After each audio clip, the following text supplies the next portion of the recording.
Cảm ơn tất cả mọi người tại đêm nay.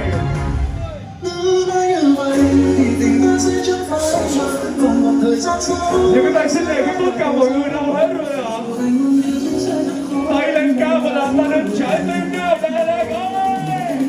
Let's go.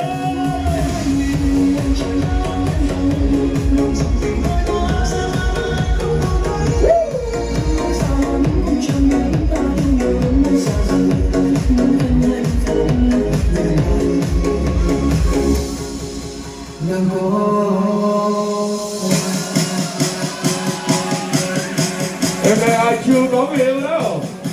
Tay lên thật cao nào. Tay lên tôi phát người yêu cho Red Nightclub ơi. Hey anh em ơi, không to lên nữa. Chưa nghe thấy gì?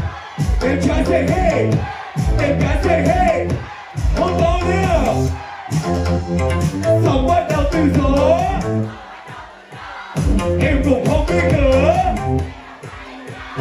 Tội luôn anh ơi.